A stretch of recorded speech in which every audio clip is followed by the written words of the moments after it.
Hello and welcome to Crypto News. Today is November 26th, 2025, and the top cryptocurrency news is as follows. Let's start our episode today, and we will talk about Mr. Kevin Hassett, who may be the one to replace Mr. Jerome. Let's say that the Securities and Exchange Commission, SEC, like every agency, changes its chairman every 4 years. And in 2026, Mr. Jerome is due to leave, and the person who will take his place is the one I told you about. Let's say that Mr. Hassett has a central role in the White House for the purchase of digital assets, to inform the president about the passage of laws, etc. While we know he has invested $1 million in Coinbase, many tongues and rumors say he is the one who will replace Mr. Jerome. But we will see in 2026. Taking our ETFs now, let me tell you that if they continue to have such low movements, we will stop seeing them until there is more interest. For the period on November 24th, with BlackRock having outflows of $149 million, the day closed with outflows of $151 million, while on November 25th, with the number coming out as I write the episode, BlackRock had inflows of $83 million,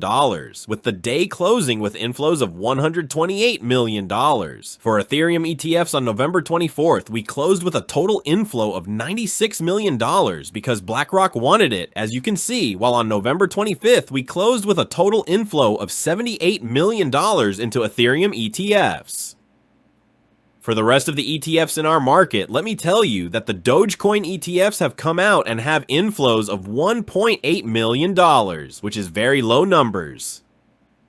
For Litecoin ETFs, let me tell you that we have closed 7 consecutive days where nothing moves in terms of inflows or outflows, and the rest of the days the numbers are very small, whereas for HBAR ETFs, the inflows they have are a few thousand, not even a million. And for our ETFs, we'll also go to Texas, where it seems to be launching its own Bitcoin reserve, and we learned that it has bought $5 million in BlackRock's Bitcoin ETF, and so it will slowly build its own state-owned Bitcoin reserve. Moving on to our stablecoin, will go to a US bank that is testing stablecoins on the Stellar network. Let's say we're referring to the US bank, which is testing a stablecoin on the Stellar blockchain, as the company announced just yesterday. Let's say they haven't given us any more information, and since we're talking about markets, we'll look at VC activity, which has not increased and has reached $4.6 billion in the third quarter, which is the second best quarter since the collapse of FTX. The data we get from a Galaxy report tells us that in the third quarter of 2025, we had 415 deals or agreements with various institutions, and all of these deals are worth $4.65 billion.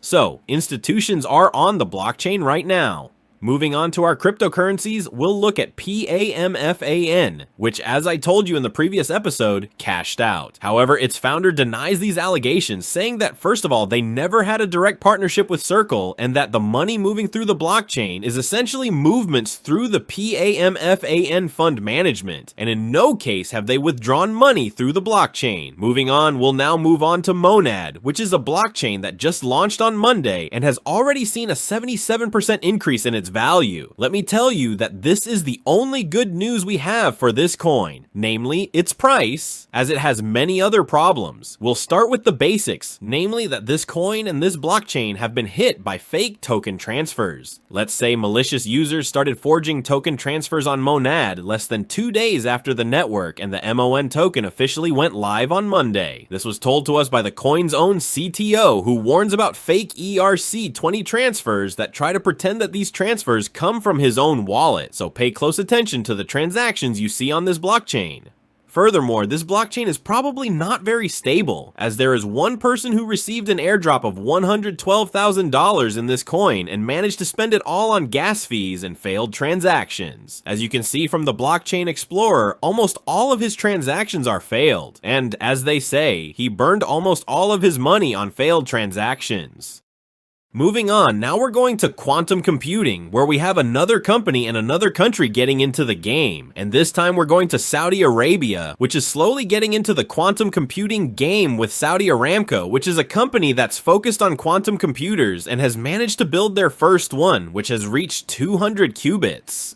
Very little computing power in quantum computers to do anything on the blockchain, but there's another company that you can see and another country getting into the game. And slowly, and this is something that we'll see in the future, there's going to be a very big narrative about quantum currencies. And as we've said in crypto news, the coins that are quantum safe are the good ones. And CoinMarketCap is already telling us that quantum currencies, that is the ones that are inaccessible to quantum computers, have reached a capitalization of $9 billion. And let me tell you that CoinGecko has made a list for you of the quantum inaccessible coins, which are the ones you see on your screens. And of course, the link to the list will be below in the description for you. So time to go to our favorite crypto market with the price forming at $87,000, with the price currently above our resistance, something very important. That wraps up the top news for crypto today, November 26, 2025. I'd like to remind you that the content you just watched is created for educational purposes only and should not be considered as investment advice, but rather as investment opinion. Please subscribe to the channel, leave a like, and feel free to comment. Take care everyone, and have a good day.